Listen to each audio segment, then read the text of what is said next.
Yo and hello, welcome to the DCOM After Dark podcast. I am your host, Kevin, and I'm here as always with my co-host, Lindsay. Lindsay, what's going on?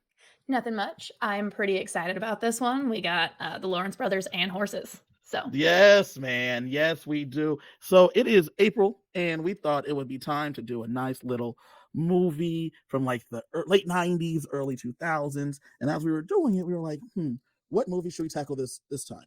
One thing I have to say, Lindsay, is that I love Disney Plus because before, when we first did the show a few years ago, we had to use the Disney app, and literally it would have the most random movies no at choice. the most random time, and we couldn't plan. We just had to guess what movie was going to be on there, and then just go. Remember that? Yep. It's like, well, I guess we're choosing this one. That's how we did the Wizard of Waverly Place movie, because it was one of 3 movies to do, and we said we'll do this one. Wasn't a bad choice. I loved it, but with Disney Plus, we could that's how we did Starstruck, actually. That's how Starstruck happened, so there wasn't a lot of options. But with this, we can think of exactly the movie we want to do, and we can bring in someone that we feel is an expert for this thing. So me and you chatted, and we thought, what better movie should we do than to talk to one of our longtime good friends? And we settled on this one. We're doing Horse Sense with the Lawrence brothers, and we're here with our very good friend, Jessica Bauer Relevo. Hello. Hello. Did I get that right? I forgot the last name. You got married. I forgot your last name. You got it. Jessica, good to see you, J Bow. J Bow. Good to be How here. are you? I'm good. How are you all? We're good, man. How are you, Lindsay? You good? Solid. Very Okay, happy perfect. to have J-Bow on. Listen, J Bow. So we, as everyone does not know, but we know, you Mhm. have a horse, Gigi. Yep. And you've had a horse for as long as I've known you. Pretty much, yeah. Like the whole time. Yeah. And so when we were looking through movies, this movie is called Horse Sense. And we figured you were perfect for this. Little did we know, there's not a lot about horses. There's a few details that were questionable, but sure. Yeah. We can get into that. As soon as I started watching it and we had chosen you, I was like, this was a bad choice. But you're going to have some things to say at some certain parts. So I'm looking forward to that. So those that don't know, Lindsay also used to be a champion rider as well herself. So we have 2 horse people here and a dude from Los Angeles that knows nothing about horses. So all this stuff made sense to me, but apparently some of the stuff was lies. So we will get into that as we go. I'm like excited because I'm not gonna lie, I didn't hate this one. This is another one of those that I didn't see when it came out in the 90s because it was called Horse Sense and it had the Lawrence brothers. So that it's not really up my alley. You know what I'm saying? But did you two get a chance to see this when it first came out? Nope. I thought I hadn't, but then once I watched it back and you kind of predict everything that's going to happen, I realized I had already seen it. That makes sense. It wasn't terrible. Let's get into the characters, right? Let's just get right into it. We have Andrew Lawrence as Tommy Biggs, and we have Joey Lawrence as Michael Woods. They're cousins, right? I thought this was going to be more of an Andrew vehicle, but Joey's all over this movie. Yeah. Like all over this movie. I was surprised. Especially considering he's supposed to be 20 in this Yeah. movie. And it was just not a lot of the child was the adult and then the adult was the child. And it was just very interesting to see that play out that way. But I guess he was also the producer or the co-producer. So. Co-producer, I saw that. Co-producer credit. What do you think of the Joey Lawrence of this all, J-Bow? Yeah, I thought he was playing a kid, even though he looked way older than 20, and Yes. and the woman that plays Andy's mom looked like she was the same age as Joey. So I'm like very confused at all the dynamics here. That was Susan Walters. She played Jules Biggs. So just so that if you were wondering, I think Jules and Joey are in real life. They are about 13 years apart. Really? In real life. Yeah. So that's an interesting. Surprising. And she looked good for her age. She looked great for her age, looking at that there. Yes. They're 13 years apart. Did you know Andrew Lawrence and Joey Lawrence are 12 years apart, surprisingly. Huh. So that Okay. fits. Right. Yeah. But Susan Walters, she was in this movie. She was in the Teen Wolf TV show. She's been on Vampire Diaries. Had a long stint on Young and the Restless. So really a soap star. That's pretty good. I was on Loving. Yeah, it was really, really good stuff. Most recently, she did Tell Me Your Secrets, and she was on 3 episodes of Good Trouble. So she stays.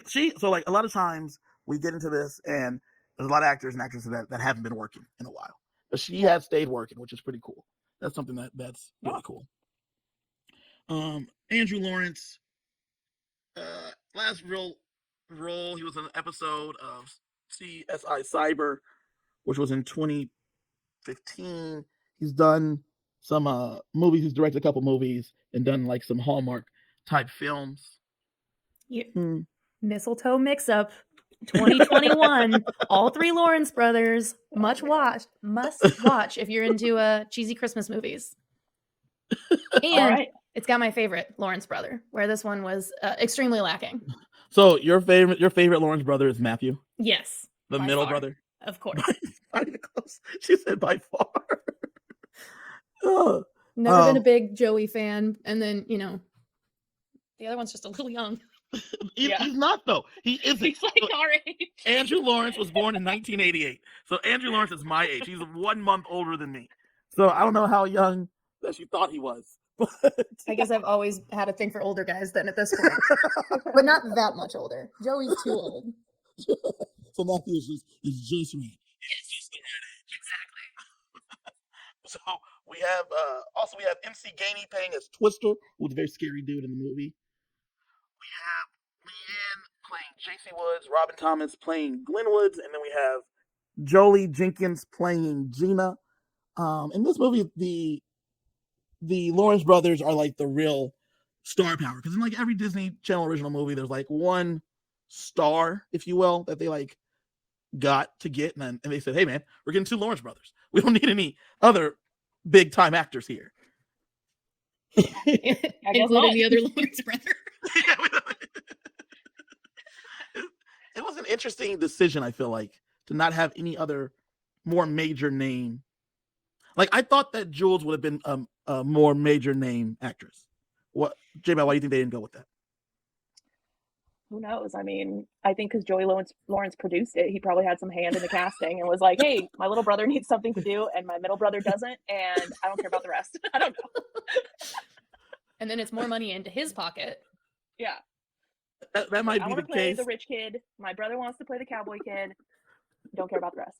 Just hire people. We just don't care about it. We just bring in actors. What soap is on? Bring them in. That's what we're going to do. And get me a semi-hot girlfriend. Yeah. So if you look at it, okay, so Matthew Lawrence plays Jack Hunter from 97 to 2000 on Boy Meets World. This movie came out in 99. So I think you're right. I think he was like, "Look, my brothers are busy. My other brother's busy. I'm not doing nothing. Our show Brotherly Love just ended. Let's just get this for me and Andrew to do right now. I don't care who else is in it. Just get them out here, and then let's run with it." I think that's what they probably did. That's what I think. I like it. It works for me. It works for me. All right, we jumping in?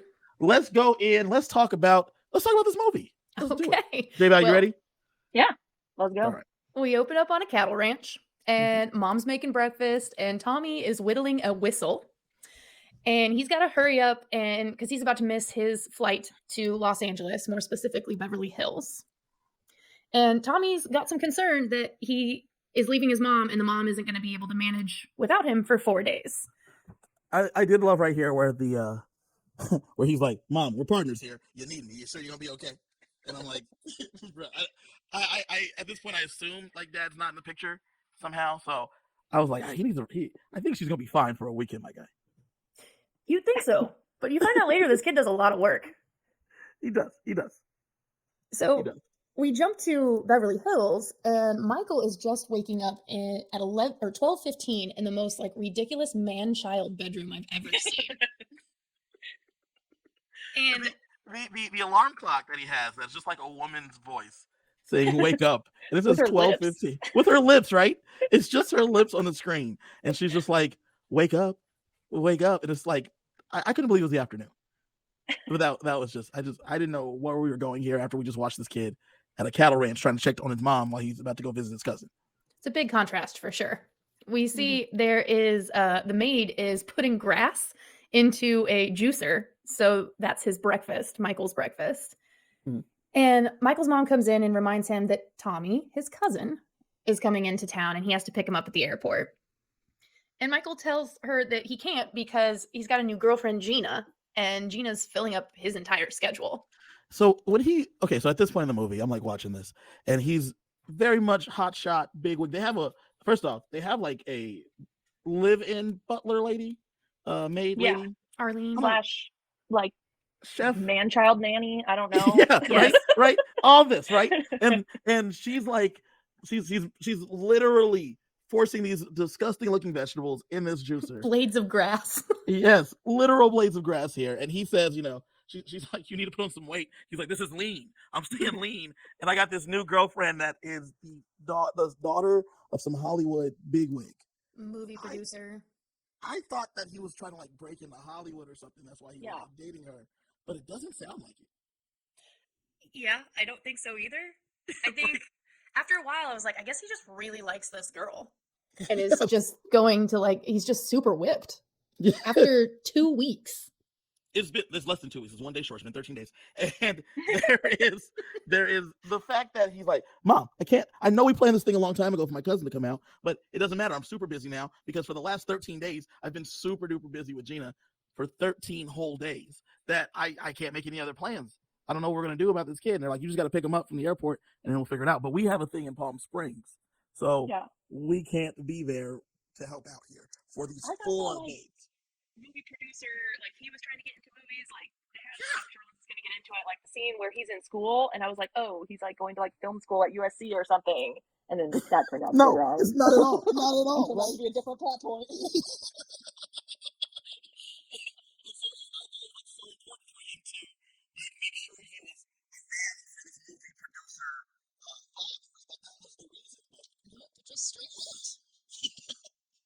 So Mom reminds him that like Tommy's coming out here specifically to see him. He asked for him to come out, and Tommy's had a hard time after his father passed. So Which is like, understandable. He needs this. His dad died, and not just he died, he was sick, and then he died. Right, so it wasn't like a sudden abrupt thing. They went through this thing as he got sicker and sicker, and then he passed. And like you said, Tommy was asked to come out by Michael. Right, he was asked to come on out. Like you said, he was whittling away. He's making this whistle for him because he liked the last one he got, so he's making him a new one by hand. And all of a sudden, Michael's just a little too busy because he got a girlfriend of 13 days that he needs to focus on. By the way, the girlfriend has very heavy Clueless vibes to her. Yes. Like her outfit, her look, probably around the same time. What, Clueless came out in 96, I think? Something like that? I feel like that was it, right? Around that time. So this movie coming out in 99, probably filmed in 98. It makes sense that the Clueless, it was 95 Clueless came out. That was pretty good off the top of the head. Yeah. 96. But that would make sense that she's leaning in on it a few years later. Yeah. I get it. And you're right. She had a lot of Clueless going on here. Gina did. Yeah. Both in the brain and in the clothing. We jump to what we would think would be film school, but it is not. And he's talking to Gina about how amazing it would be if their French Riviera trips aligned over the summer. Wouldn't that be nice? Yeah, wouldn't that be nice? The teacher interrupts them. Like, maybe you should be paying more property deeds and land trusts and mergers rather than pretending you're on summer vacation. Mm-hmm. So that's when we find out that he's not studying anything related to film, and neither is she. So that's very confusing. But then they're again, like sitting at the same desk. They're like sitting next to each other. Like it's high school. Yeah, like it's high school. No one else is sitting at the same desk. These two are. And then on top of that, they're talking about the French Riviera trip that he's taking with the school. And she's just going with her dad. Like they're completely different reasons they're going on this trip. And he plans on just getting out of it and doing whatever, which will be very interesting. He's whipped, right? Yeah. Yep. So he gets his paper back on land trusts and deeds and all of that, and he got a D. So he's not even studying that very well. Listen, Lindsay, it's been a whirlwind 2 weeks. He hasn't had time to really crack open them books because Gina has just monopolized all his time for the last 13 days.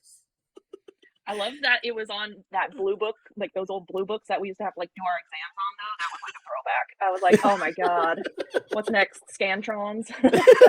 Little did you know, J-Pal, they whip out the Scantron. We're putting this through the machine. That's how we know you got a D. Yep. So after class, Gina gives him a 2-week anniversary present. A day early. Okay. It's a watch When he puts on the watch, he realizes that he's 30 minutes late to pick up his cousin from the airport. He had one job today. One job. Well, I mean, how did you not know that your class and the pickup schedule like collided if you had 2 things to do today? So I don't know that. So they're like walking around the campus at this time. I don't know that they went right from the class to this scene where she's given the gift. I think they probably went and got lunch. They were canoodling. And then this is when he was about to just leave her at this time. She's like, I can't wait any longer. I got to give you this gift. I think that's what happened. Well, he runs off, leaves her to go pick up Tommy. And he gets Tommy in the car, and Tommy keeps trying to give him the whistle that he made.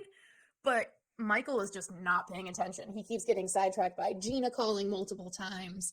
Or like he tells me, I got to go pick up an anniversary gift because Gina on the phone's like, what are we doing for our anniversary?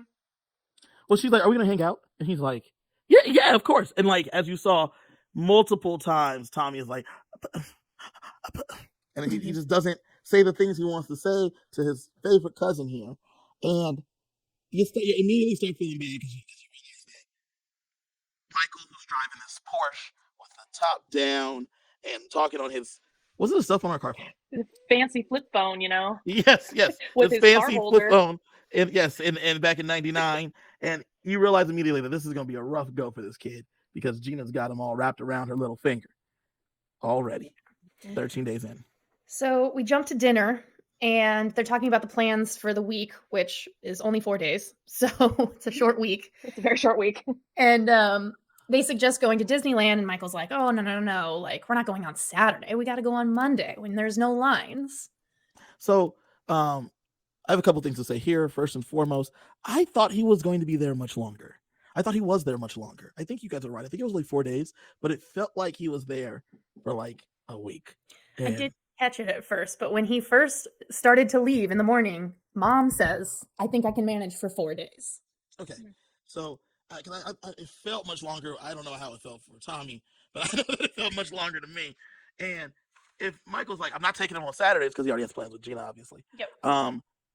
Saturday, Sunday, Monday, the kid flies out Tuesday. Yeah, flies in Friday, flies out Tuesday. Monday is the last day you can really go. Like you're cutting it short. I think you could let Gina know, like maybe you go out with Gina Friday night and then say, hey, listen, though, Saturday, Sunday, Monday, I'm with my little cousin, but Tuesday after I drop off at the airport, I'm back. You know what I never understood is why they didn't just merge these things. Why can't they all hang out together? Why can't listen, Tommy go to these places? I know you're a little young. Yeah. Tommy, I know you're a little young, but let me show you. Let me meet my girlfriend. This is my girlfriend, Gina. She's cool, and her dad's cool, and we're gonna be going to Europe together. Let's all like go to Disneyland together. You know, like a little happy family. You know what I'm saying? But I mean, to Joey Lawrence's credit, I think he was right about the lines for the rides. Going on Monday, that's true. Going on Monday would have been advantageous for the lines. So all three of us, we all met working at Disneyland eons ago. So, as you guys know that listen to the show, we used to work there. J-Bat was one of the people that worked with us, and that's how we all became friends. I think I just want to make sure it's clear. He is correct that Mondays is a better day to go if you have an option. There are less lines. I don't now. A couple things that I did not appreciate him saying that you could ride the rides a million times. That is inaccurate. The park is set up that you could ride about 14 attractions in a day. So the idea that you would be able to ride them a million times is inaccurate. So I want to make sure that's clear. Now on Saturday, it would have been probably heavily impacted by guests, especially in 99. So I would assume you would have probably been able to get down to 10 things or so in the day. But you are correct. That Monday would have been much more advantageous to go. Now, I don't know where Adventure Dome is because he offered to take him there. Or he wanted to go there. So I was wondering about that. And they seem to like change the name of certain things. And I was wondering if it was referencing, and this is going to be a really reach, but Adventure City in Stanton?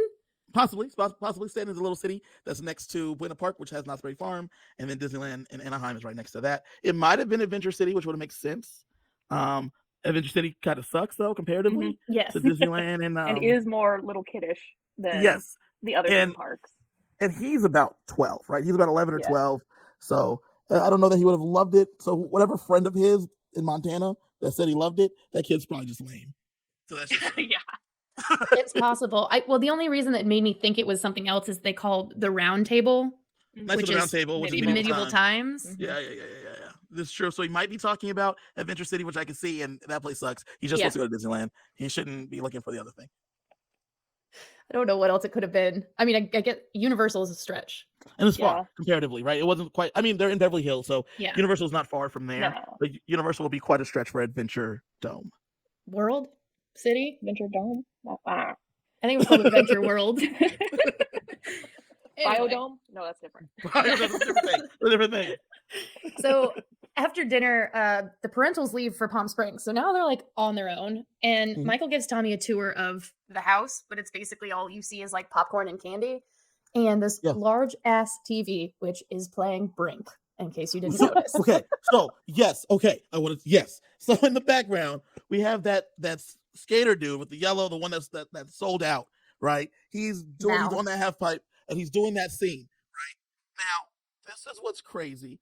Brink exists in this world of Horse Sense, but it's a movie in the world of Horse Sense, which means they take place in the same timeline, but as a movie. They're in our timeline, essentially, and not in the world of Brink, but they're in a world that Brink exists. How do you know it wasn't them just replaying the ESPN 2? Oh, that changes everything. That changes everything.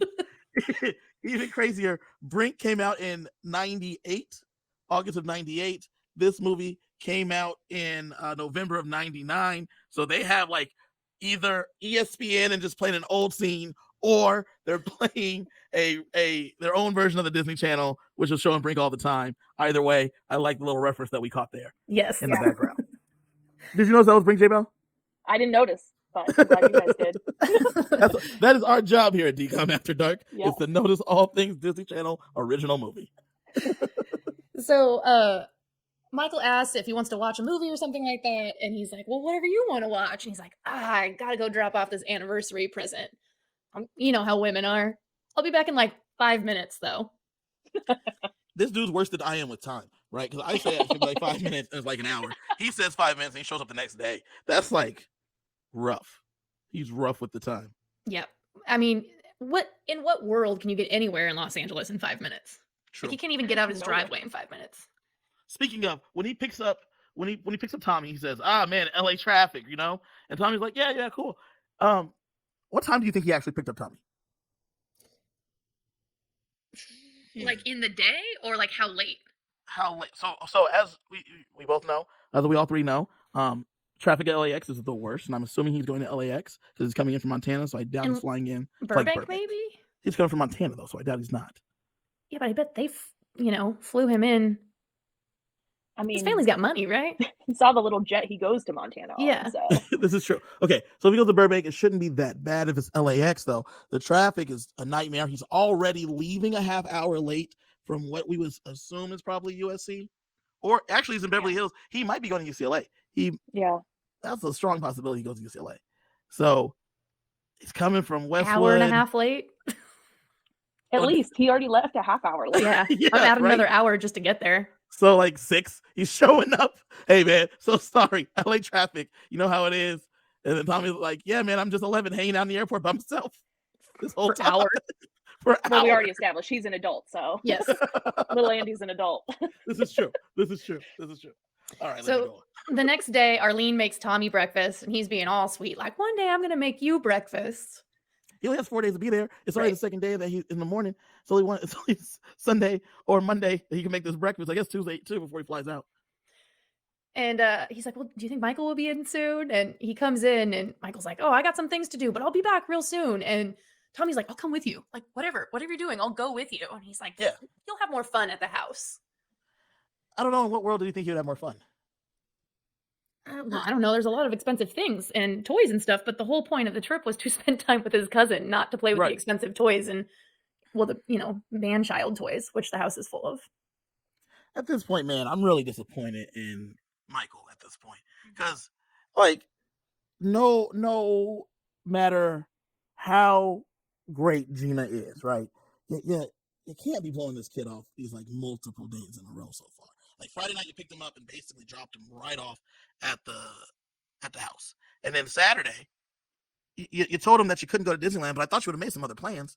The kid is from Montana. He's never seen the beach before, so that was an option.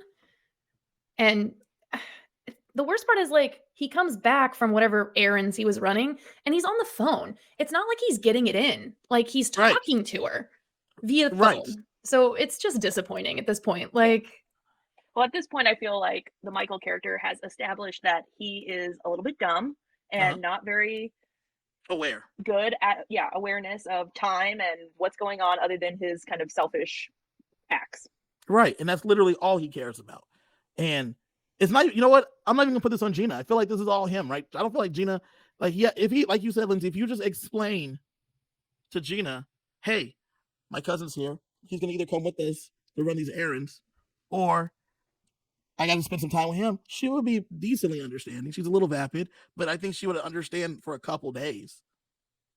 Right? And she has to. I don't know. I don't know. Apparently I Michael mean, didn't think so. right. And he might be right, but then that's just a reason not to date her. Especially if you're not trying to break into the business. You're not even trying to become an actor? Come on, man. He already had his own trust fund. He didn't need hers. You're right. He already had his own trust. He's good to go. He's driving a Porsche. Oh God. He's an annoying character now that we're going over it. Yep. So it kind of like speeds forward so that we see pretty much the whole time that he's there. All he's doing is like playing with the expensive toys alone or Soccer by Is in himself. painting him. It's sad. Child nanny. Yes. Wait, that's what's great is that like it starts off with him by himself, and then Arlene, right? That's her name. He's by himself, and then Arlene is like starts doing the stuff with him because she's just at the house too. She ain't got nothing else to do. It's a Sunday. She's at the house. Saturday she's at the house, so she's like, cool, let's play with these gadgets together. I never get to play with, she probably plays with us by herself all the time too. Anyway. That's the first time she's ever got to rope a statue though. Right. And so he teaches yeah. her how to create a lasso and rope something, and then he makes her breakfast, like he said. He makes her Yep. breakfast like Sunday morning. So they're getting some really good bonding time in. Yeah. But it is now Monday, and Arlene does not make Michael's breakfast smoothie, which is her passive-aggressive way of telling him to fuck off. Yep. And he's like, "Did I do something wrong? Like, what's going on here? Why? Where's my drink?"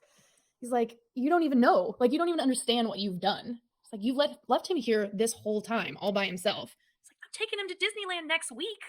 Yeah. Yes. It is next week. That is now. Like, he leaves tomorrow. This is the last day. So he's like, "Okay, well, ask Tommy when he walks in, who's like giving him the cold shoulder." Tommy's just ignoring him, just ignoring the dude. I love it. And he's like, "Are you ready to go to Disneyland?" And she's like, Tommy was very hesitant. He asked him right away, like, "Are you just gonna bail on me?" Mm-hmm. Yeah. No, man. I'm not gonna just bail on you, man. I was busy this weekend, but here I am now, man.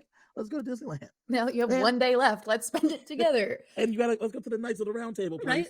Doubling like, down. Let's like watch them like fight each other, and then we get to pick out a bunch of food. I think Tommy would have really liked that now that I think about it. Oh yeah. Nice day. It would've been a real I nice like day, that man. more than Disneyland. Yeah. No, he would like them both. And then he's like, they jump in the car, and Tommy's like, "Can we go on Space Mountain? I want to go on Space Mountain first, to Indiana Jones.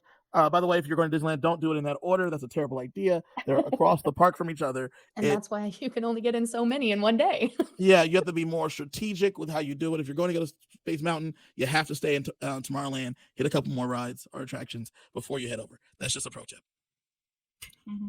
Even if Well, you you go should on go one to day. Indiana Jones first because that was the newer ride. Yes, Didn't it open in like 95? Yeah, you're right. So you should be going over to Indiana Jones first and doing the things in Adventureland, because since that's the newer one, it should have a longer line, and the queue is pretty amazing at the time. All those things probably still work here in 2022. None of those Not things so work. much. Nothing in the queue works at Indiana Jones at this point, but I don't think anyone cares. But at the time, there was probably a bunch of stuff. There was a bunch of stuff that was really cool. So you should have probably checked that out then. You know, the thing that I had a lot of trouble with is we know that he was consistently waking up at like noon, right? Mhm. So it's noon, and they're now saying that they're going to go to Disneyland, and it's a solid hour away. Yeah, You're getting there at like 1, and then you got to park and like get to the park, get the tickets. You've just burned your entire day. Yeah. It's a Well, waste. especially And then if they're you're going to go to medieval times after. yeah. Yeah, you're gonna be at Disneyland Park from like 2, let's say generously 2 to 8. Then you're gonna go over to Buena Park and go to Medieval Times at about 8:30, 9 o'clock. I guess that's the day. But you only get to go to Disneyland for the first time. You missed For the 6 hours? fireworks. Yeah, there's so many things you're gonna miss out on. Poor Tommy. Maybe maybe one ride. Maybe he could have went on one ride. Yeah. in that time frame. So a million times is not going to work. Yeah, Nope. you're right. That's not going to work like you said. No. I mean, I'm just very I was just stressed when they were in the car thinking about all of that like missed opportunity. But as you could probably expect, it does not matter because Gina calls as they're driving and begs Michael to meet Daddy because Daddy's in town for only a couple of hours. So And so Michael, who's not going to try to break into movies, thinks it's very important for him to meet Gina's father, who's in the movie business, because as we said, Michael is not trying to be in movies, but it's very important to meet his girlfriend of now 15 days father at this day, at this time. who's only in town for a couple of hours and at the racetrack? I mean, beside the point. So he drops Tommy off at this kiddie zone, which is like a daycare center for toddlers. And Well, says, back like, in the 90s, they had that Discovery Zone. You guys Yes. remember this? That Yes. was like a cool place. Yes. But not for once you got to be like 11. Then it was not Right. cool. Yeah. But Discovery Zone, Chuck E. Cheese, those were cool places when you were a kid. Like Yeah. the kids at this place. Right. So that's where he drops him off, and then he heads to Hollywood Park, which is a racetrack. Yep, in Inglewood. And they start betting on horses. Mhm. He tries to leave early. I'll give him credit for that, but like doesn't get very far because they beg him to stay to choose a winning horse. It's weird Yeah. because he's acting like he's cheating on her, right? I mean, he's just being so secretive. He should be like, listen, I said I could only stay for like 2 minutes. I've stayed for a few races. I gotta really go pick up my cousin because we're going to Disneyland right now. No, he didn't say that. He says, all right, movie producer, father-in-law, I'll stick around to get that part I'm not going to be in the movie so that way you can like me better. Yeah. And then just the distance and all this stuff is crazy as well. But Mhm. beside the point, he rushes out because now the day is wasted anyway, but he's still going to try and make it. And he crashes into a Mercedes as he's backing out. And he tells this lady that he's in the middle of a family emergency. So he quickly gives her his information and then goes to go pick up Tommy. When he gets back to Kitty Zone, he immediately starts climbing through all of the like jungle gym stuff. Like doesn't Yes. even try and check in and with the front desk, anything. He just immediately walks in and starts. They just let him. Yeah. And So he's like weird. calling for Tommy and spoilers, he's not there. Arlene came and picked him up and he's gone as any, adult child would, right? Yeah. Yeah. So Michael goes back to the house and he tries to turn it all on Tommy to be like, you have no idea what you put me through. And Tommy immediately shuts him down. Yeah. He's like, no man child. Yeah. You don't talk to me like that. And Michael tries to like poorly apologize, but that just makes Tommy even more mad. Mhm. And he drops into the conversation that he was at the racetrack. And that really pisses Tommy off because he was like, so you ditched me to go watch animals get abused. Valid point. Oh, Is yeah. it? They're so abused. Valid point. Let I me don't tell you. know. Tell me about racehorses. So my horse was a racehorse before she was my horse. Mhm. And, of course there's going to be good people and bad people in any sort of profession, but I would say the majority of racehorses are pretty well taken care of. There's problems in all industries, like I said, but I don't think, my horse also freaking loves to run. She's old. She's an old horse. She's like a grandma of horses. This horse was bred to run and loves to run. So I don't think making horses gallop is abuse because they actually really like it. Interesting. Okay, so Yeah. so horse racing. That was exactly what I was about to say. Racehorsing. Horse racing. I wasn't sure where this was at on this, right? Because as we know, the horses like that the horses are free and stuff or whatever in the movie. And that's why he says, you're abusing these animals by making them race. But I assumed that racehorses were taken care of because you need them to be in their top physical. It's like an athlete. They're the athlete, right? So they need to eat some of the best food and be taken out regularly so that they can run quickly. You're not just showing up after like putting these horses through the ringer because you still need to try to win, right? They're the athlete in this situation. Yeah. Right, not Yeah. the jockey so much. So Right. I have an analogy. You remember Descendants, where you had Mal who was growing up in like the hood, and they went to the nice prep school. Yep. And that's where the other girl belonged. She's like, I always thought I should be here. And Mal kept going, wanting to be like, what, wasn't it better when we were free? And the Okay, other girl okay. was like, no, I want to be here. I want to get my nails done. I want everything to be just done for me. It's like that. There's people that are going to want to be free. Yeah. And there's people that are going to want to be like in this fancy world where they're doing all this other stuff and all the people Okay. are cheering for them and calling their name. Yeah, So yeah, you're yeah. going to have horses that line up on either world that don't want to be in that world. Yes. Okay. There's still horses that want to be in that world. It's like Okay. that.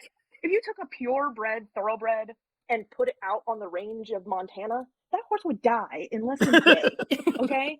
And if you took a Mustang that grew up feral out on BLM land and brought it to a racetrack, it would freak out because those are completely different environments. So I totally agree with what Lindsay's saying. They don't really cross over. No. Yeah, they're both horses, but it's not really the same at all. But then Okay, okay. you look at Lucky, right? Lucky is one of the horses in this film that we'll meet later. But you find out that like he was a wild horse and he just kept coming back. Like he wanted Right. to be with the people. He's like, I don't want to be wild. I want you to take care of me, feed me every day. But like Black Lightning probably should be on a track. I'm pretty sure all of those horses that were on their ranch were thoroughbreds anyways. Like most of the horses in Hollywood that they use for movies, they're mostly off the track thoroughbreds or off the track quarter horses that like sucked at racing and then had a second career doing something else.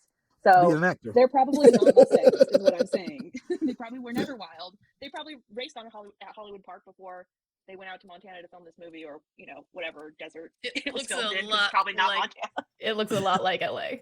Yeah, it's probably a back lot, Yeah. out in There's a Arcadia scene or at one point something. where you could see all the grass hills, and I don't remember there being a lot of that in Montana. But Yeah. So Tommy seems to think they're being abused, but Michael disagrees, but he does change his mind later a little bit. But regardless, the parents get home and they ask Tommy how Disneyland was, and Tommy does not rat him out. He basically, surprised. Yeah.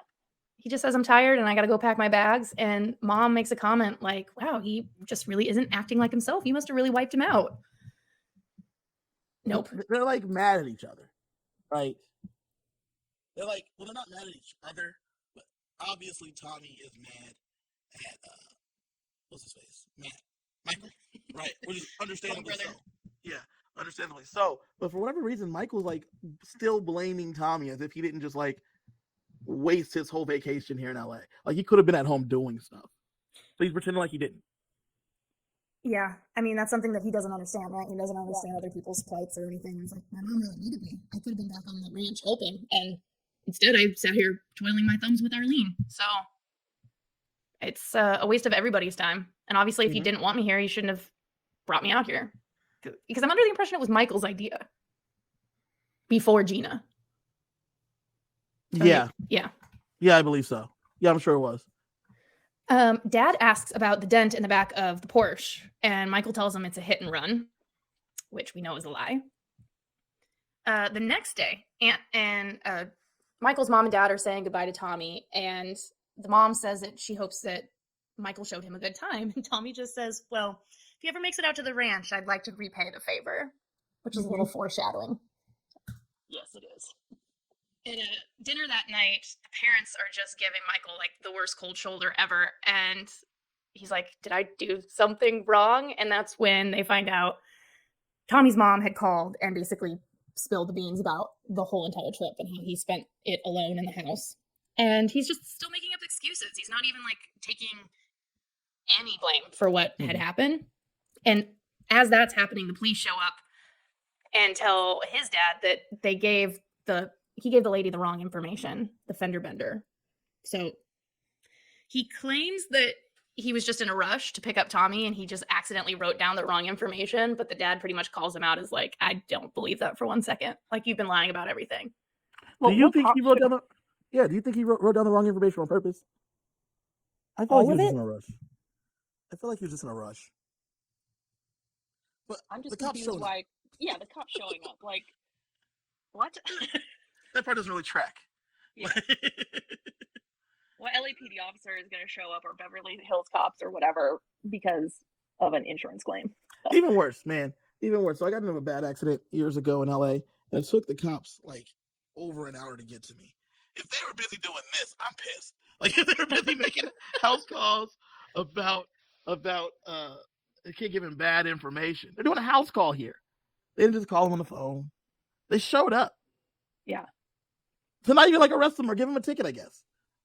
Well, no, it is Beverly Hills. That's true. That's true. I'll give you that. I'll give you. So parents are pissed. Parents are now really pissed. And he tries to justify that hit and run. He's like, well, yeah, I hit her and then I had to run to go pick up Tommy. And they're like, just stop. Like, stop lying. Stop trying to make this better. And your Europe trip is super in jeopardy right now. Like, if you don't change it around, you're not going. And his solution is to take money out from his trust and fly Tommy back out to show him a good time and to fix the Porsche. Like, his solution is to use his parents' money to fix it. Mm-hmm. And the dad is just like, his money in his trust fund. Right. The dad is like, that is not what your trust fund is for. Absolutely not. You are missing the point. So he's like, I'm going to call your Aunt Jules. I'm going to send you out to the farm or ranch for a month, and you're going to help her for free. And if you get one bad report, your trip is canceled. Yep. And I thought this was a pretty fair punishment because he slighted his cousin and his. I like how he went home though and just like told his mom everything. He was like, "Screw that dude. If I never see him again, it's fine." That was that's the vibe I got. I gotta wonder if he didn't tell his mom, because that's kind of a childish thing to do. But I wonder if he told like Twister and Mule, and Twister and Mule went and told mom. I think from the way how close he is to his mom, I think he goes home and yeah, she's like, "So how was your trip?" And he's like, "It sucked. I stayed in the house the whole time. Arlene's cool. She's dope. But other than that, like, love to have her out sometime soon. Yeah, you should get her out here to the farm. You know what I'm saying, Mom? But like, if we never see Michael again, I don't care." And then she calls her sister and is like, "Listen to this. What happened?" Yeah, tell me, JC, what happened? And she's like, "Listen, Jules, I don't know. They said they're having a good time." I've been in Palm Springs. I wasn't paying attention to your kid either. Oh man. So he flies out in this teeny tiny little plane to Montana, and he is in all black. He's got a black leather jacket on, a black cowboy hat, black Italian leather boots, and he just city slickered up. So if you're gonna play a cowboy, you gotta dress the part, man. Yep. And Gucci all the way. Oh God. And I completely missed this scene. I saw it happen, did not register it. I was so taken back by what he was wearing that I missed it. So the scene you're talking about is once Michael lands in Montana, he goes to grab his bag, and then this cowboy kind of shoulder checks him. He turns around and then he moves his hat along the brim and he lifts the hat a little bit, and it's one Matthew Lawrence. He had time away from the Boy Meets World set to come through to give a little nod and a wink in this one little scene. I watched this twice. I missed it twice. And I knew in my mind, I was like, what is the purpose of this? And I never once like looked at the face. I don't know. And he's my favorite. So the fact that I missed that is just disappointing. J-Bo, did you see it? I saw it, but my husband immediately said, "Oh, there's the third Lawrence brother," so I didn't even have to think about it. I'm glad your husband could point it out for you. Yeah. I think he does love Boy Meets World, so. There you go. I was waiting for a bigger role, I think, the first time, where I was just like, he's going to be in here, but much bigger role. Not even like a no-liner walking by. And I'm not going to lie, he looked a little, like the YMCA cowboy kind of thing. Gotcha. Yes. Not exactly like a type of cowboy you would run into in Montana, if you know what I mean. Anyway. So we're going back to the ranch, and Aunt Jules stops by the bank, and Michael is just not paying attention at all. He's not getting any vibes of what's going on. He's basically asking if he can go get a latte. And meanwhile, we see that pretty much Aunt Jules is in like a lot of financial trouble, right? She's walking out of the bank, And she's just non-verbally telling Tommy, like, that meeting did not go well. And Michael's just gone, like, not paying attention, doesn't know what's going on.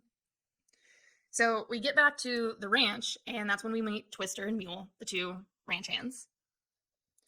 And Tommy and Michael share a bunk bed while they're out on the ranch. And this bunk bed is teeny tiny. I was completely shocked. Like, I don't even know how Tommy is fitting in this thing, let alone this 20-year-old man is going to be fitting in this. But it's kind of comical. He even tries to like sit down and like can't even sit on it. It's just really showing the difference between the two worlds and how Michael doesn't appreciate what he has at all. Not even a little bit. And so Michael immediately calls Gina to complain about the situation, and he is reminding her that he has to be on his best behavior or the French Riviera trip is canceled. And Tommy overhears this. And he pretends like he doesn't overhear it, but he definitely did. So Tommy takes this opportunity to show Michael how the satellite works. And he takes them. We do see an important part where it's there's this hutch that the TV is in, and it was brought over on a covered wagon from his great-great-grandfather on his dad's side. So it's like a family heirloom.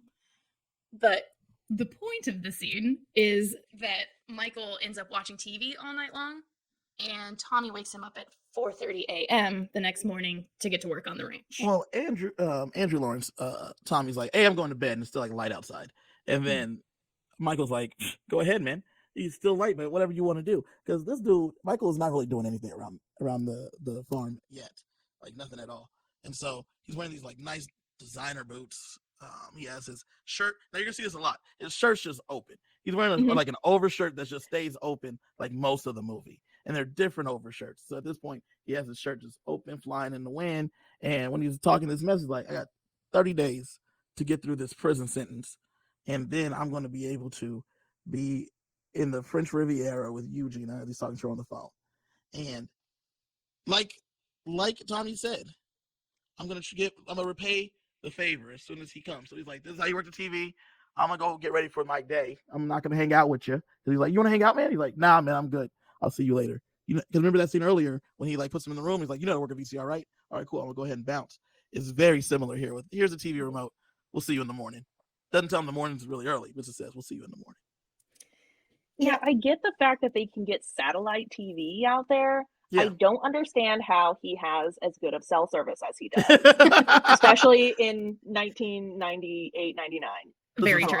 I've worked in cell phones for many years, and we don't have that good of coverage in Montana now. So I don't know how they did in 99 either. So very, very good point. Very good point. I didn't even think about that. Oh, in the But later scenes? Yeah. I was like, what? No. So when he wakes him up at 4:30, Michael's like, I need a lot more hours of sleep. So I'm just going to roll on over and get some more sleep. And that's when Tommy lets him know he knows about the trip and blackmails him to get his ass up and start working. Smart move right there. That was an expert move because he was not trying to work at all. No, he was trying to take this as a 2-week vacation, as a month-long vacation, and go about his day. It's a smart move. So we jump. Well, to he the doesn't know how to table. work. I don't think. No, he doesn't know how to work. He has no clue. Yeah. He has no clue. Yeah. And you'll see plenty of opportunity where he should have made sense out of the situation and then didn't. But we jump to the breakfast table, and Tommy is talking about a herd of wild horses that lives on the ranch. And he's telling everybody at the table about this new 3-colored paint and how he really hopes that they'll let her join the herd. And Mom's like, 3-colored paints are really rare. And then 5 seconds later, we see Twister getting on a 3-colored paint. I have no idea what a 3-colored paint is at this time. So I was just lost. Okay. Let me break it down for you. So this is why J-Bout's here. So technically a paint is a separate breed, so he shouldn't even be calling it a paint. He should be saying it's pinto colored because he's referring to the color of the horse, right? Okay. So a pinto would be a horse that is a base color but has white on it as well. It's kind of like the typical cow pattern that people are familiar with, right? Okay. And so most horses are one color, like chestnut, bay, there's all these different colors. And then it has all this extra white that would consider it pinto. Now, when he's saying a tri-colored paint or a 3-colored paint. I mean, I guess there can be 3-colored paints, but that would probably be a bay paint, which I think is what Twister is riding, which would be a bay horse, and a bay is like a brown coat, like the body of the horse is brown, and then its mane and tail are black. That's what color my horse is. And then it would have white spots, so that would be 3 colors. And there could technically be other 3-colored paints, like if it was like a roan color or something like that, because that would mean like it's kind of like a strawberry reddish with white, and then the additional white, and it could have a darker mane. I don't know. But yeah, I'm just like, oh yay, these rare 3-colored paints, quote unquote. So rare to have 2 of them. So rare to 2. I actually didn't see, like, I wasn't looking close enough. When we do see the 3-colored wild paint, I didn't even see that it had 3 colors, but it was far. You can tell it was only on the scene for like a second. Yeah. So it was too far away. I don't know what the point, I actually don't know what the point at all of calling this out was, but it was there. So Tommy basically wants to get Michael set up. He's like, I don't want you, or, he shouldn't be on horseback his entire first day. So I'm going to get him working on some stuff so he can, stay here. And he's like, yeah, I'd like to get acclimated. So he brings him over to this pile of manure that is on one side of a bowl pin. And when I say that, I mean, it's a pin that has a bowl in it. Yeah. And he's like, you need to move this giant pile of manure from this side to the other side. Mm-hmm. And Michael's like, how should I do that? And he's like, I don't know. You're the one that went to college. And then just leaves. So Michael spends the whole day moving this pile of manure in a wheelbarrow, just one at a time, manually. And then near the end, he completely face plants right into the muddy it's not even horse shit. It's bullshit or something. And Yeah. lands in it right as the other ranch hands are coming back and they're laughing at him. Yeah, and like mind you, he went from having his shirt open and sunglasses and the hat on to down to just this white t-shirt and jeans. Wife beater, and just falls right into this crap. Yep. And It's pretty funny. Twister's like, why didn't you just use the tractor, man? He said, I didn't know that was a tractor. And he said, I thought you would have found it on the other side of the thing if you just like went and looked. Just like small measures, because it is a working ranch. You think that they would have had time? You think Tommy would have had time in his just like everyday schedule to just move that one wheelbarrow at a time? Well, driving a tractor is not super intuitive either. So I'm sure even if he saw the tractor, that would have been, he probably would have like knocked the bullpen over, and that could have been a whole different scene, really. Killed the bull. Killed himself, knocked down the barn. Yeah. So he's mad, right? He's like, I can't. Okay, well, he got the best of me. And he's taking a shower afterwards. And that's when Aunt Jules and Tommy are talking about the money situation. Mm-hmm. And we find out that the bank is going to take the ranch, and there's going to be an auction of their assets in 4 weeks, which is right at the end of Michael's stay, in case we didn't put that together. Right. And after that, they're going to live with another relative in a trailer. Mm-hmm. They kept calling him an uncle, but there was like no relation as to who this uncle is. Yeah. Not Michael's parents. Right. It was just an uncle. So Tommy says he's going to leave. Michael comes back out. They stop talking. Tommy's like, I'm going to go to bed, and leaves Michael with Aunt Jules talking. And that's when Michael sees this treehouse that's unfinished. And it's a project that Tommy and his dad were working on when his dad got sick. Mm-hmm. And Aunt Jules says, like, Tommy works on it a little bit now and then, but he never really finds the time to finish it. And when she looks back, Michael is asleep, sitting up. This is when Michael starts to become like more of a real person, because he's sitting there, he's talking to Jules or watching this beautiful sunset, and that's when he's starting to realize the beauty of the farm. Now, for myself, I'm not a farm guy, so I would never, enter this realm. But he was starting to feel like that the sunset was very pretty, and he sees why they're out there. She had to say it for him, though. Like, he comes out and he's like, what are you looking at? And there's the sun is setting over the land right in front of them. But when she says it, and she mentions how the treehouse was something he worked on while his dad was sick, it starts to like actually dawn on Michael that these people are like real people. And struggled on a level that he will never understand. Correct, mm-hmm. correct. So the next day, Michael is wearing the largest spurs on his boots that I have ever seen. Which is very interesting for someone who does not know how to ride horses or at all. It's just an interesting choice. And Tommy tells him that there's been some wolf sightings. So after the branding, I guess, they're going to go out, camp out, and watch over the herd to make sure there's no wolf murdering going on in the night. Mhm. And Michael's like, well, which one am I going to ride? And he points to Slingshot, and he doesn't look... I feel like I know what you're going to say, Jessica. Yeah, I mean, Michael thinks Slingshot is underfed and is on its deathbed, basically. And really, poor Slingshot is probably, like I was saying earlier, is probably a thoroughbred and is just a leaner horse. Okay, so in the horse world, they do have like a body score chart, and this horse is probably on the leaner side of that body score chart, but not like emaciated to where it was like dying. Okay, and I just felt bad for Slingshot because she was probably like a nice horse at one point, and then he just like doesn't want this horse at all. I also didn't understand why he's like, her. he's not a horse rider. Just listen to the kid. The kid is Well, he told Arlene lean is good earlier, and then he's like a lean horse. But I just didn't get why he's like not listening to the kid, because Tommy lives here, bro. Like, just let him tell you what you need to do. Why are you trying to be a big bad dude? I just didn't understand that. For comic relief, because he ends up pointing to Black, and he wants to ride that one. So Tommy's like, okay. They get Black settled up, and Michael gets on, and he's like, hand me those things. He's like, maybe I should just lead you around for a little bit. He's like, no, absolutely not. I got it. It's like, they're called reins, man. Yeah, he's got them in like one in each hand. He's got them in both hands. And he's going ridiculous. Like, yeah, and like moving the reins.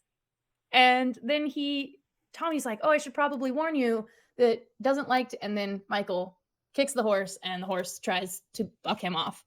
For not being a rider, he stays on for a considerable amount of time. Yes, he does. And honestly, even if he like spurred Slingshot with those spurs, Slingshot probably would have took off on him too, because those things were gnarly. Yeah. I don't know, like Gucci doesn't sell spurs like that. Where'd he get those? More meant to be rolled on the horse, not meant to be like jabbed into the horse. But No. So Black throws him over the fence of the bullpen into the eyesight of the bull. And Tommy's telling him to get up very, very slowly. I don't know. It seems like a really bad idea. It seems like get up faster, get out faster. And he barely gets out. His like foot gets jammed by the horn. So he almost dies in like twice in a matter of like 2 minutes. I didn't understand once again why he didn't listen to Tommy when he's like, get up slowly. Like, it's nice to scamper out of there, don't get me wrong, but I felt like that would have been the right move, right? Was to listen. I don't know, I would have been getting up a lot faster. Yeah, well, at that point, I think you should be apologizing to Tommy, to be like, all right, I get it, man. You are the king of this place. I am with you. I'm here to help you. But no, he doesn't do that. He just keeps going on his path. And they get Slingshot saddled up. And he spends the day out on Slingshot and is still having the worst time. You see him at one time, like, I don't even know if you can call it this, ghost riding the whip of Slingshot. Where he's just like running alongside her. Yeah. And they're trying to do some branding, and it's just like not going well. He's struggling on all aspects. He can't even like lift the calf up to like get it. It's just embarrassing for everyone. Everyone's laughing at him. They get to camp, and he is sore, right? He's taken a beating today. And Twister's like, not so fast. You're going to be taking first watch. And it seems like a good idea because he'd be less likely to fall asleep in the earlier evening. It's a good call. You know? Yeah. Except for you cannot trust this man-child with anything. So, like, that seems like a poor choice all around. But they do warn him that the cattle spook easily. So, no loud noises. He automatically takes the first opportunity to call and complain to Gina. Right. I mean, what better thing to do when you're out there all alone and you got told not to be very loud than to call your girlfriend and be very loud on the phone? You know what I'm saying? Like, that's usually the move. With your impeccable cell service. Yes, with your great cell service. Out on the range. Oh, God. So Michael at one point sees a shooting star and he gets kind of like surprised by it. And it kind of takes his attention. And that takes his attention away from Gina, which does not go very well. Right. She's not happy about this. Nope. hangs up in anger, and then immediately calls right back. And that spooks Slingshot. Slingshot rears, dumps him, and that scares all the cows, and they cause a stampede. Mm-hmm. He calls 911 to report the stampede. That was an interesting decision because I don't know what he thought they were going to do out there by calling 911. If they thought they were going to come running out on horses to try to wrangle them up, or like what the plan was. But yeah, he calls 911. They also never show up, so that's also disconcerting. Yep. But he pulls like a Simba to get out of the way. He like jumps in a tree and hangs there for a little while as the cows pass by. And his phone gets absolutely demolished in this. And everyone joins to see what happened, and he's like, it rang. And everyone's just clearly like, you can't do anything right. So the next day, they're telling them that he needs to repair the fence because, due to the stampede, a lot of the fence got knocked down.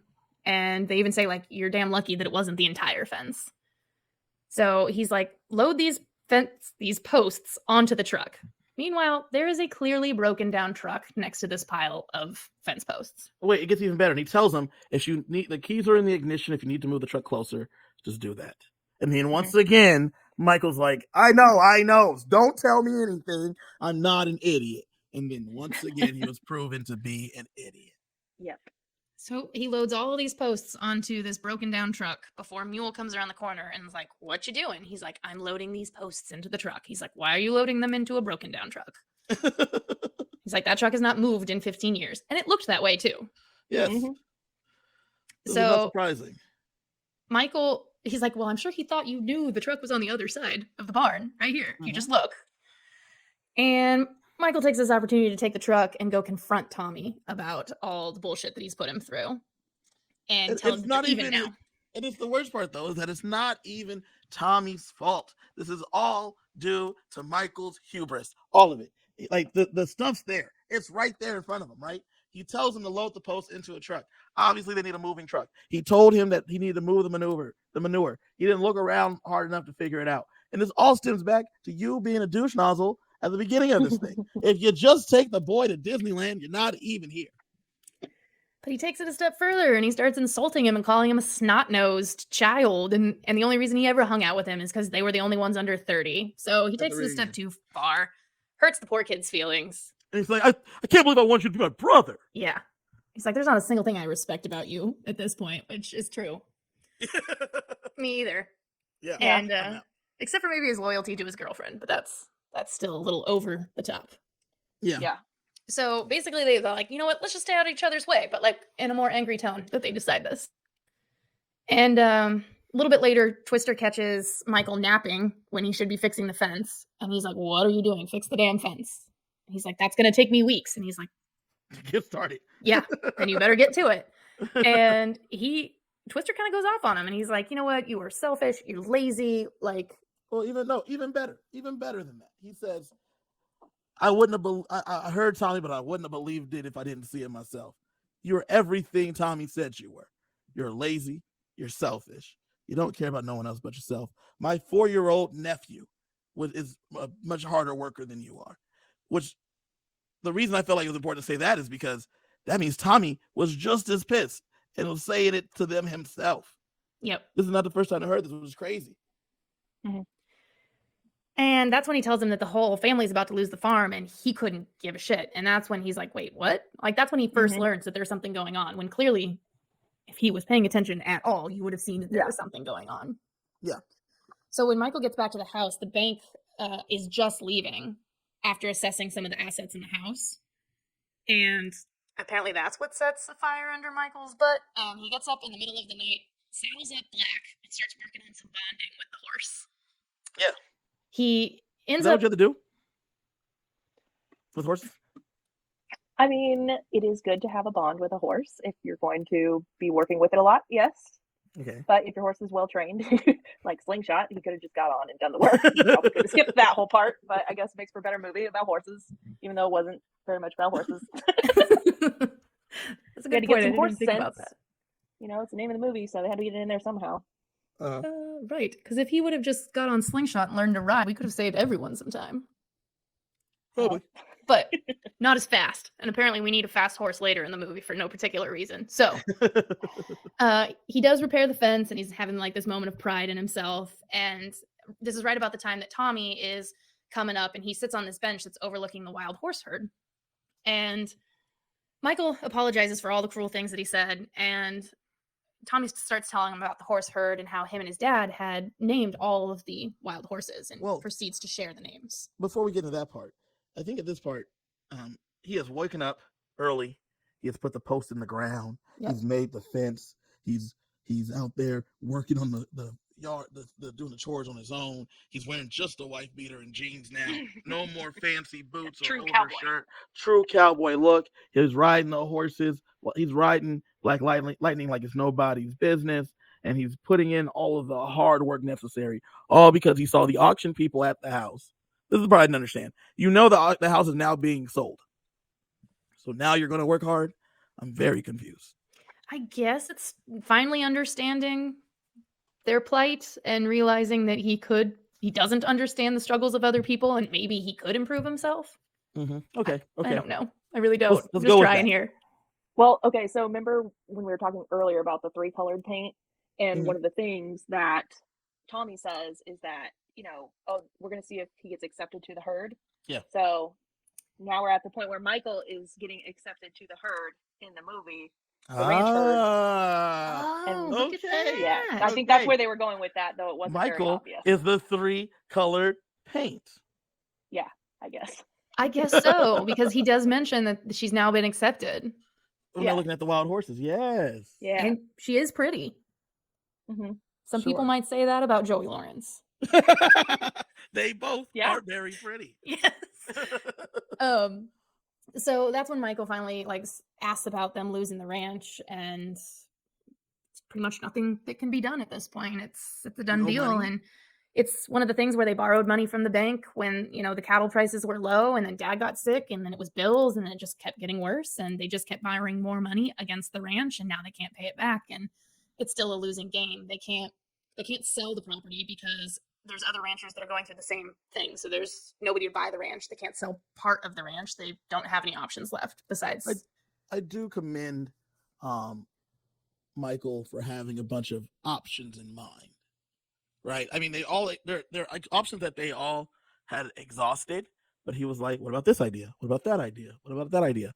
Now, mind you, they had already gone through all of them in attempts, but I respected that he was interested enough to keep trying to come up with ideas for them. Yes, but the thing that bothers me is he never seems to understand that it's like a losing game. The situation isn't changed. Even if they've got the money, the cattle prices are still low. It doesn't change the business to be profitable.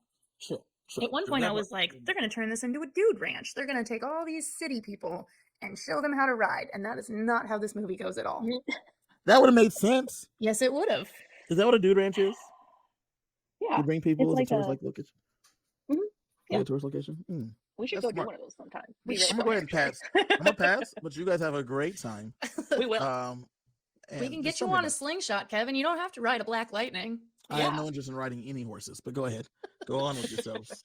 Okay, so we get to a scene where Michael is riding Black as fast as he possibly can, and I have no idea why, because they cut to the office where he's in the ranch house and he's on the phone with his dad. So I don't know where he was running to super fast, but calls his dad. Didn't he take Black Lightning to the bank, or was that after this? That's after. That was after. That's way after. So, we do need a fast horse to get him around. So that I'm glad we get back horse. to the house. It's a part of the bonding. I think just like J-Bow and Gigi, they found out that this horse likes to run. So he said, I'm going to ride it and we're going to go fast. And that's just what they're doing as they're bonding. I mean, it is fun, so I don't blame him for that. That's true. So he tells his dad about the money situation, but his dad already knows. And he's let's reenact the phone call. All right, you be him and I'll be the dad. He calls. Okay. And then so he calls, right? And then he goes, I'll be let me be Michael here. So because the dad is hilarious because he goes, hey dad. And then he's like, is everything okay? And he says, is everything okay? You want to reenact it all? I'm gonna do it all. I'm gonna do it all. And then he's like, is everything okay? And then the dad then Michael goes, yeah, well, nah, it's not. And then immediately the dad's like, what's wrong? And then he goes, "Oh, Was it an accident? yeah, no, I'm fine. But Tommy and Jules aren't. Wait, what? oh, not that either. They're having money problems." And then that's immediately the dad's like, "Oh, I know." Yeah. He's just like, man, I already tried to write him a check. Like, she wouldn't take the money. You wouldn't take the money. You can't just give money to people that don't want it. No. And he tries to tell him at this point, but obviously not clear enough. He's like, money doesn't fix the problem, son. Like, it's not an easy fix. And yeah, I tried to give her the loan so that it wouldn't feel like a gift. And she didn't think she could pay the money back. So it's not, me giving them the money isn't going to fix the problem. Right. So naturally, Michael comes up with a pyramid scheme. Yeah. Naturally. That's the first idea. Naturally. And What he do you tries learn to in sell business school? Twister on And it. obviously, Twister's the first person you go through whenever you have a pyramid scheme idea. Twister, I got this great idea. Listen, it's going to be for $1,200, right? You give me $1,200, and then I get a second friend to give me $1,200. You get two friends, and then if those two friends give you $1,200, then we'll give you give me part of that money, and then you get to keep part of that money. And then if they get two friends, as it goes on, then you become the top of the pyramid, and you get like $2,700 or $27,000, and then we just give that to Jules. There we go. Bingo. Problem solved. And then he's like, that sounds, what happens to the people that's below you? I don't know. Like, it's like a gamble. We're not gambling. It's not guaranteed. Yeah. Oh, God. And then he's like, and it also doesn't quite sound legal. So that was a no in the pyramid scheme. And Michael still just does not understand how this pride just keeps getting in the way and why they just won't accept this money. Because Twister said, like, if people had $1,200, they would just give it to them. Like, there's no money to go around here, and they're not going to take it even if we did offer it to them.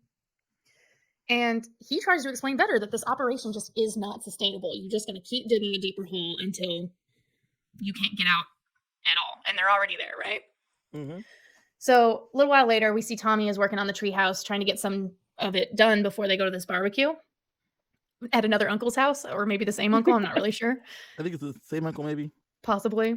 And Michael decides to stay back, and he ends up working on the treehouse while Aunt Jules and Tommy are away. And when they get back, he's got a lot of it done, and Tommy loses his shit. Yes, has a he does. complete meltdown.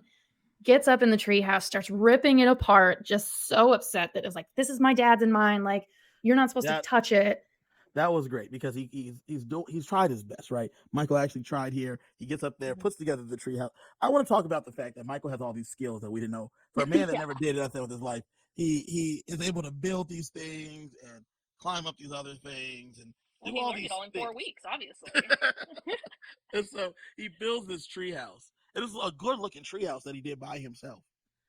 And like you said, immediately Tommy gets out. This is the only time I've ever seen Tommy act like a child. He jumps out the car and he yells, "This is me and my dad's!" And he like starts shaking the banister till it breaks. Then he throws it. Then he rips one of the boards off the side of the treehouse. Then he sinks down and just bawls his eyes out. It's pretty sad. Yeah. And then Michael, of course, like, he's like, sorry, I tried, and just like walks away. Doesn't even like, I guess getting back involved wouldn't be great either, but doesn't really try and say anything to him. I don't blame him because he definitely tried on this one. Yeah. Yeah. So Michael calls Gina, of course, who else, to talk about the situation, and she does not want to talk about it. She keeps trying. She's like, I don't want to talk about depressing things. Like, she just keeps changing the subject back to the trip, and she throws in that Daddy bought a racehorse. And when she tries to talk about his work on the ranch again, she's just like, man, I got a jet, and just like cuts him off, hangs up on him. The next day, we see the wild horses again, and Michael remembers all of their names. And Tommy rides up, and he's like, if we don't hurry, Tommy Boy's gonna die. And Tommy Boy was one of the horses that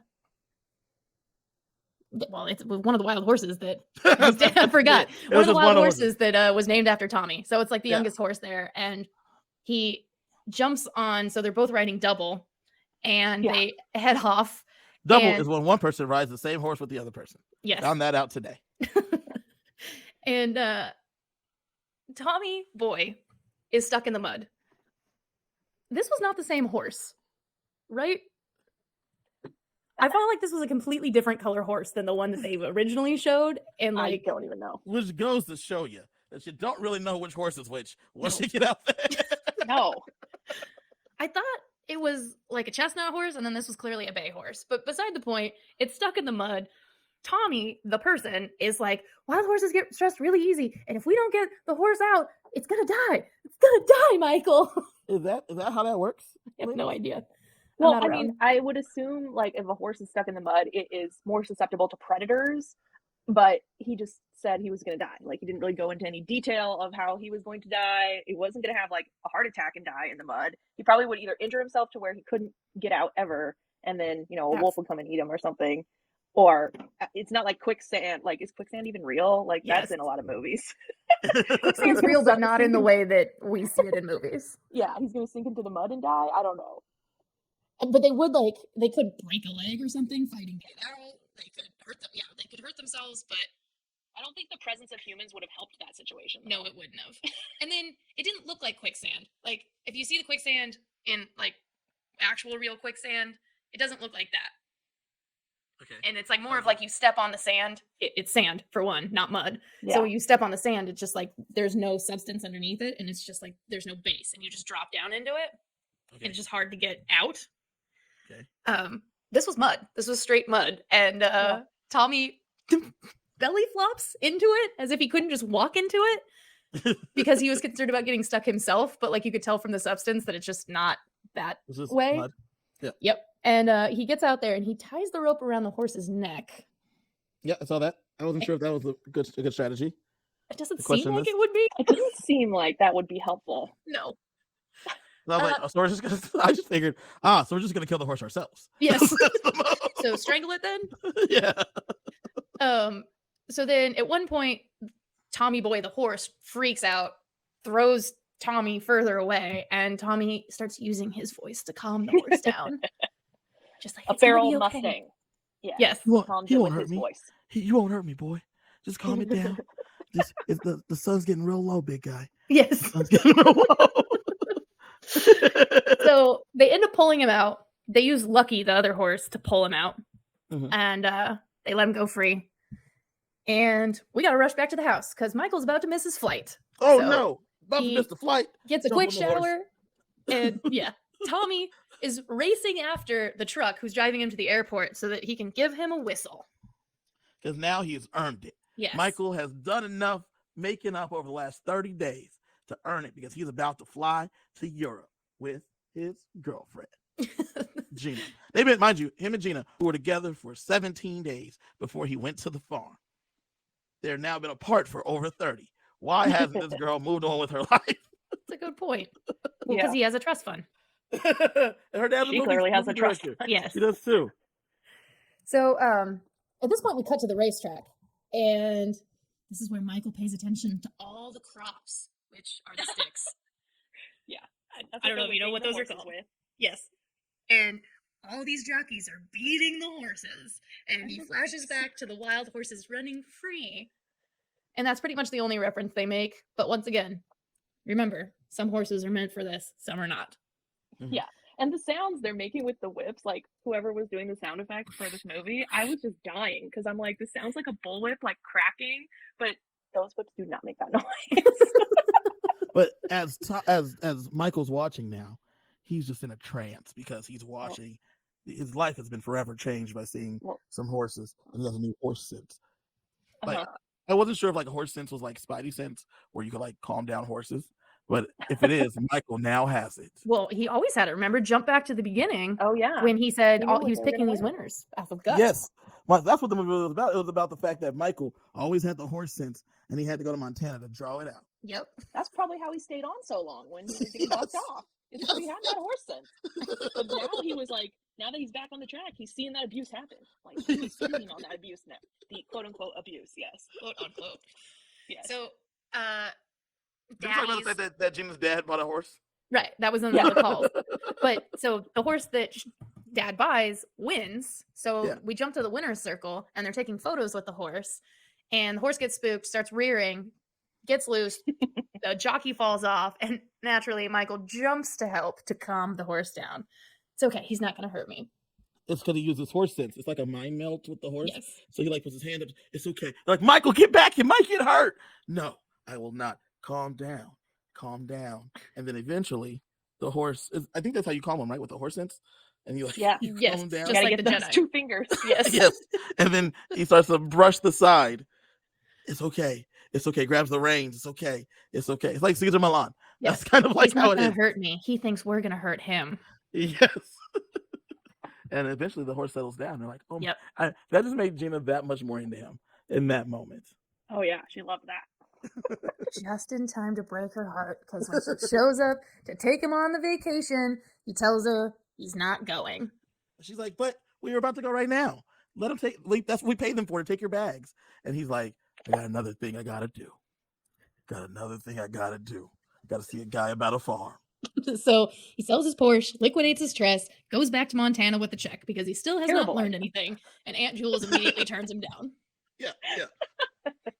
So we jump to the auction, and Michael is helping Tommy move this chest full of schoolwork. And that reminds Michael about his deed that he got on his land trust paper. He calls his dad to read the paper back Wait to a him. minute. Land trust. Pops. You see that page that the paper I got a D on?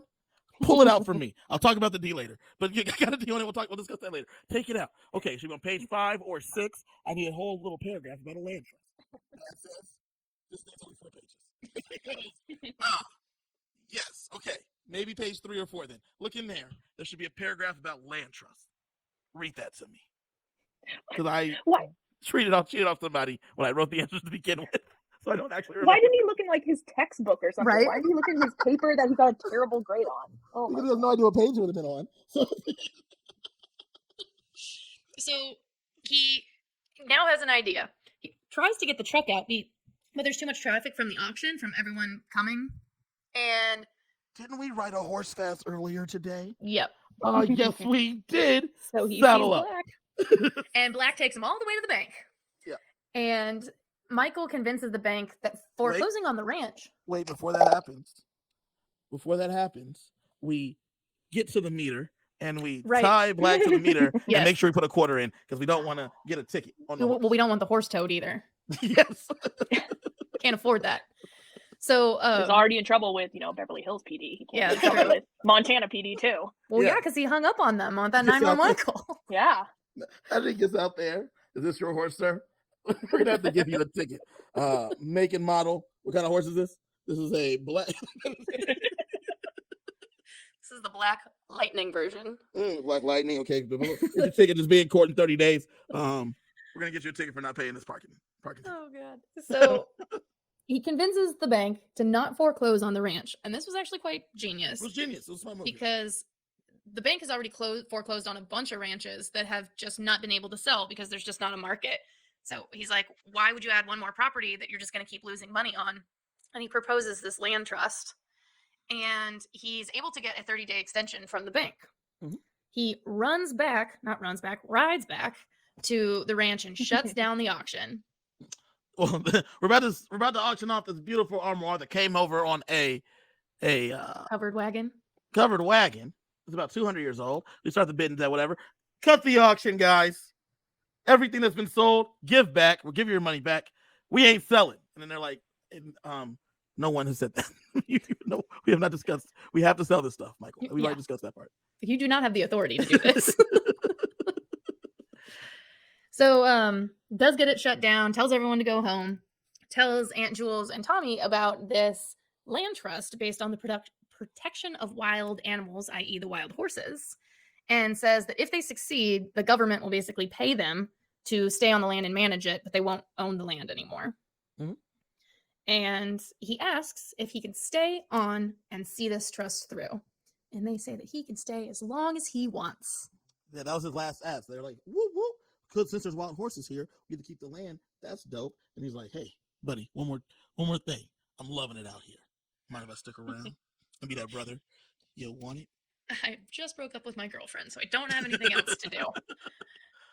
And I don't have any friends because all I've done is spent the last month here and the last 2 weeks with her. Before still. that, yeah. But after that, Tommy asks if he wants to help him finish the treehouse, and they do, and that's the end. What a great movie. That's the end of the film. J-Bal, what'd you think of the film?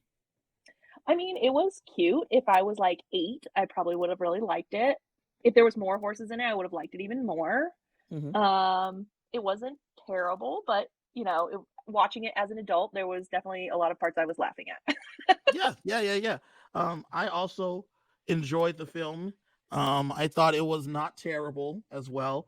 Very predictable, but it was fine. I like the fact that Michael only got so bad. Like he wasn't like we've seen some films and some of these people have gotten real terrible. But he only got a little bad and then comes back around. It's a believable come around. Yeah, the turn back around wasn't that far. Like he wasn't unredeemable in this movie. Right. How did you like the movie, Lindz? I did. I think I would have liked it a little more if it turned into a dude ranch, because I think it would have made more sense. And he could have shared his journey with other people. Yeah. But that's not. I guess if I were going to make a Horse Sense 2 and the land trust doesn't come through, that's what I would do. So you're telling me that if you made a Horse Sense 2, you wouldn't put them in Australia and add Matthew Lawrence and have there be a pirate?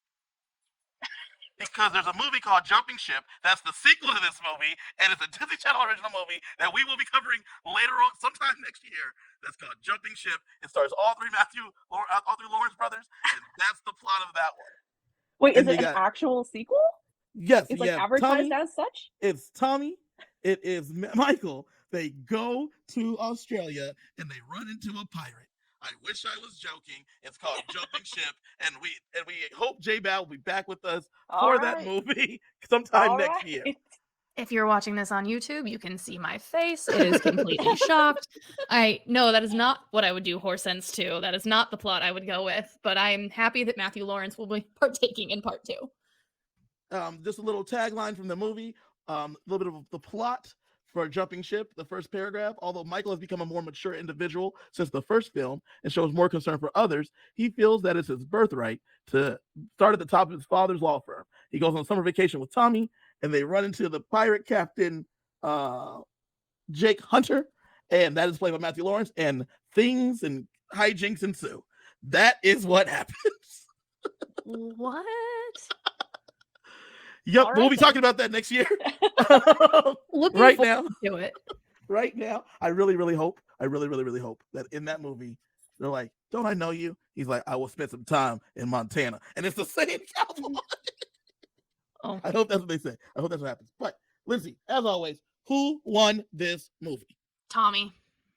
Tommy was a big winner for you. I think Tommy was a big winner for me as well. J-Bow, who won the movie? What character won the movie for you? Tommy. I mean, Clean he sweep. got it all in the end. Yep, he got the brother he always wanted. He got to save the ranch. He was a hard worker throughout, and he was likable. I mean, he only had one point where he was like a kid, but the rest of the time he was a kid going through emotional trauma. Yeah, that's understandable. Super understandable. Mm-hmm. Who's the biggest loser in this movie, J-Bow? Probably that bull. I mean, he had to be in that tiny pen his entire life, it seemed. So why have the bull if it's just going to stay in there? Yeah. I don't know. For you, Lindsay, who lost the movie? Tommy's dad. Oh, yeah. Fair. I mean, he gets sick, he passes away, he loses the family ranch. Like, they don't own that property anymore. They got the family into debt because of his sickness. That's just all sad news. I think the biggest loser was Gina. She lost her boyfriend after not having them there for a month. She had to be on the phone with him all the time while he was at this ranch, and she never grew and learned anything. So Gina would be the biggest loser for me. Obviously, the biggest winner in life would probably be the Lord's family. They made a lot of money just doing films, and they're still doing films. They're doing the mistletoe thing. Yeah. Starring the three of them, and I read that the Lawrence brother, the Lawrence daughter was in it too. Joey's daughter was in that thing. The mistletoe mischief or whatever. Really? Mix up. Yep. Mix up. Yep. I have a little game for you two. Uh-oh. Okay. Uh-oh. There has been 11 plus 1 titles where at least 2 Lawrence brothers were in it. Oh no. How many can you name? We'll go back and forth. We're gonna start with our guests. All movies, or are they all Movie and TV shows. Movies and TV shows. Okay. Starting with Jay. I have a list here, and at least 2 Lawrence brothers appeared in this show or movie. J-Bow, you go first. Blossom? Blossom is correct. Joey is the main star, and when they show the character at 2, it's played by Andrew, and at 6, it's played by Matthew. Okay. Lindsay, you're next. Can I do mistletoe mix up? Mistletoe Mix-Up does star all three of them, and it stars Joey's daughter. J-Bal, you're up next.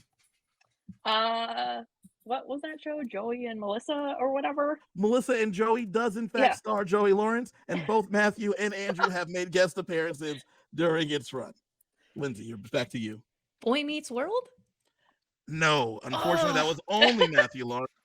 The other ones you could have answered with. J-Bal wins the game. Congratulations, J-Bal. Oh, good, because I didn't know any, and I'm guessing. So, the three of them starred in a Show TV together, show called right? Brotherly Love. Yeah. It was Oh, right, filmed. They right. had a garage in Philadelphia. I remember watching that show.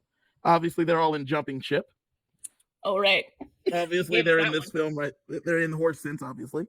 There's a movie called Money Plane that stars both Joey and Matthew, but is directed by Andrew. Oh. So that's interesting. There's a show that was on in the 90s, or a TV movie called Brothers of the Frontier, where obviously the three of them play brothers. We got Mistletoe Mix-Up. And before Andrew was born, there was a TV show called Pulse that Joey had a recurring role in, and Matthew appeared in one of the episodes he had a recurring role in.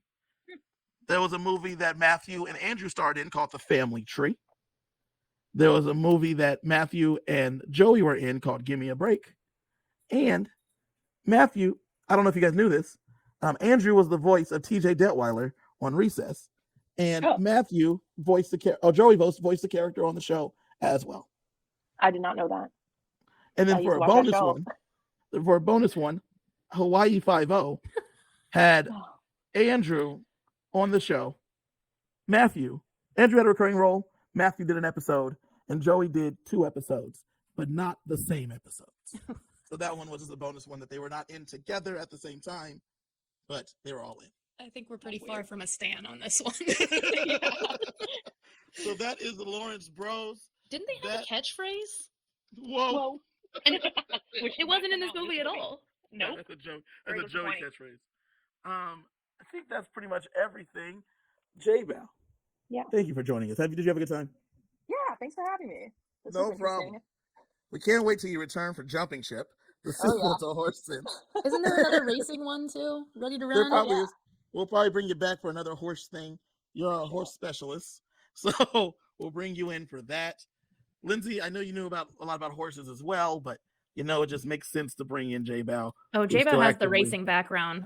She knows all of that. She's the thoroughbred background for sure. Yes. Couldn't think of anybody better to be in that spot. Neither could I.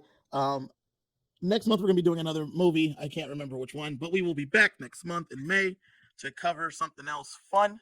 I promise in the May podcast, I will have an idea of what we're doing in June, so I could at least get us ready for it at that time. It'll be a surprise. It'll be a surprise. To all of us. J-Bal, once again, thank you so much for joining us. You have any socials you want to tell people about? You can follow me on Instagram if you like horses, because almost everything is horses or cats. Equestrian_librarian is there you go. Username. Lindsay, where can people find you? Same place you can find our podcasts. Yeah. So anywhere you find podcasts, please follow, subscribe. Yes. Also, the YouTube page. If you're listening to this on the podcast, check out the YouTube page, DCOM After Dark. We have video now, so check that out. We're out here. We're having a good time. You can see our pretty faces. And enjoy. Thank you for joining us. Adios. Bye.